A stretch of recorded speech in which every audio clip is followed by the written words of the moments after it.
സഖാവിന് അഭിവാദ്യങ്ങൾ, പ്രിയ സഖാവിന് അഭിവാദ്യങ്ങൾ, പ്രിയ സഖാവിന് അഭിവാദ്യങ്ങൾ, പ്രിയ സഖാവിന് അഭിവാദ്യങ്ങൾ, 100 ചുവപ്പൻ അഭിവാദ്യങ്ങൾ, 100 ചുവപ്പൻ അഭിവാദ്യങ്ങൾ. ആലപ്പുഴയിലെ വിപ്ലവ ഭൂമിയിൽ നിന്നുദിച്ചുയർന്ന ജനപക്ഷ രാഷ്ട്രീയത്തിന്റെ ഉറച്ച ശബ്ദം പി പ്രസാദ്.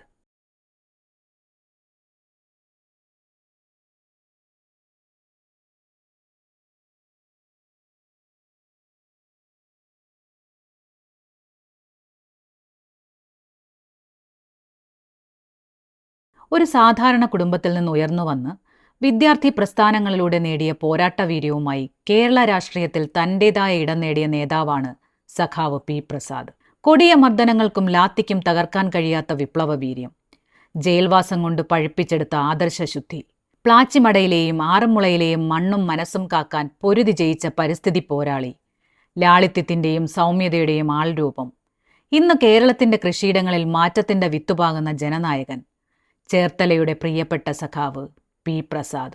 ആലപ്പുഴ മറ്റപ്പള്ളിയിലെ സാധാരണ കുടുംബത്തിൽ ജനിച്ച് പന്തളം NSS കോളേജിൽ നിന്ന് ഗണിതശാസ്ത്രത്തിൽ ബിരുദം നേടിയ പ്രസാദ് ബാലവേദിയിലൂടെയാണ് പൊതുപ്രവർത്തനം തുടങ്ങിയത്.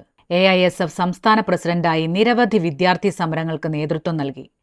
സമരവിധിയിലെ വിട്ടുവീഴ്ചയില്ലാത്ത പോരാട്ടത്തിന് നന്ദാവനം പോലീസ് ക്യാമ്പിലെ ക്രൂരമായ മർദ്ദനമേൽക്കേണ്ടി വന്നെങ്കിലും ആ ലാത്തികൾക്കൊന്നും അദ്ദേഹത്തിന്റെ ആത്മവീര്യത്തെ തകർക്കാൻ കഴിഞ്ഞില്ല. രാഷ്ട്രീയത്തിനൊപ്പം പരിസ്ഥിതിയെയും ചേർത്തുപിടിച്ച അപൂർവ വ്യക്തിത്വം. മേധാ പട്കർക്കൊപ്പം നർമ്മദാ ബച്ചാവോ ആന്തോളൻ പ്രവർത്തനങ്ങളിൽ പങ്കുചേർന്ന് നർമ്മദയുടെ തീരങ്ങളിൽ നിന്ന് പ്ലാച്ചിമടയിലെ പോരാട്ട ഭൂമിയിലേക്ക് അദ്ദേഹം നടന്നുകയറി. ആറന്മുളയുടെ നെൽവയലുകളെയും തണ്ണീർത്തടങ്ങളെയും സംരക്ഷിക്കാൻ അദ്ദേഹം നടത്തിയ ഐതിഹാസിക പോരാട്ടം ഗ്രീൻ ട്രൈബ്യൂണൽ വിധിയിലൂടെ ചരിത്രമായി മാറി. റഷ്യ, ക്യൂബ, ചൈന, ബ്രിട്ടൻ തുടങ്ങി നിരവധി രാജ്യങ്ങളിൽ ഇന്ത്യയെ പ്രതിനിധീകരിച്ച് അന്താരാഷ്ട്ര സമ്മേളനങ്ങളിൽ പങ്കെടുത്ത ആഗോള കാഴ്ചപ്പാടുള്ള നേതാവ്. കഴിഞ്ഞ 5 വർഷത്തിനിടയിൽ കേരളത്തിന്റെ കാർഷിക മേഖലയിൽ വിപ്ലവകരമായ മാറ്റങ്ങൾക്കാണ് കൃഷിമന്ത്രി സഖാവ് പി പ്രസാദ് നേതൃത്വം നൽകിയത്.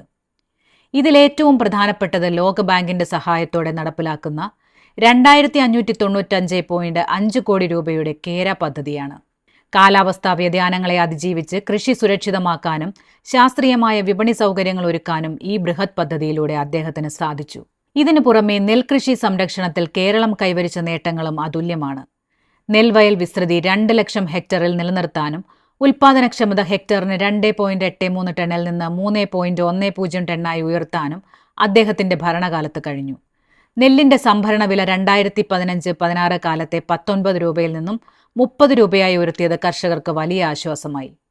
കർഷകന്റെ വരുമാനം വർദ്ധിപ്പിക്കുക എന്ന ലക്ഷ്യത്തോടെ കേരള ഗ്രോ എന്ന ബ്രാൻഡ് അന്താരാഷ്ട്ര വിപണിയിലെത്തിച്ചത് മറ്റൊരു സുപ്രധാന നേട്ടമാണ്. കർഷകർക്ക് ഓഹരി പങ്കാളിത്തമുള്ള കേരള അഗ്രോ ബിസിനസ് കമ്പനി രൂപീകരിച്ചത് വഴി കാർഷിക മൂല്യവർദ്ധിത ഉൽപ്പന്നങ്ങളുടെ വിപണനത്തിന് പുതിയൊരു മാതൃക അദ്ദേഹം സൃഷ്ടിച്ചു.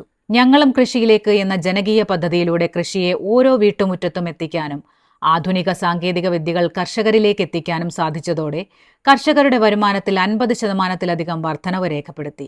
കാർഷിക യന്ത്രവൽക്കരണത്തിനായി SMAM പദ്ധതി വഴി വലിയ ഇടപെടലുകൾ നടത്തിയ അദ്ദേഹം കേരളത്തെ കാർബൺ ന്യൂട്രൽ കൃഷിരീതിയിലേക്ക് നയിക്കുന്നതിനായുള്ള പ്രവർത്തനങ്ങൾക്കും തുടക്കം കുറിച്ചു.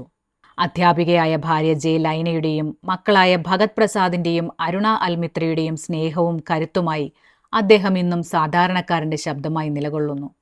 വികസനത്തിന്റെ തുടർച്ചയ്ക്കായി കർഷകന്റെയും പ്രകൃതിയുടെയും കാവലാളായി സഖാവ് പി പ്രസാദ് വീണ്ടും തുടരണം. ഇടതു ജയിക്കണം.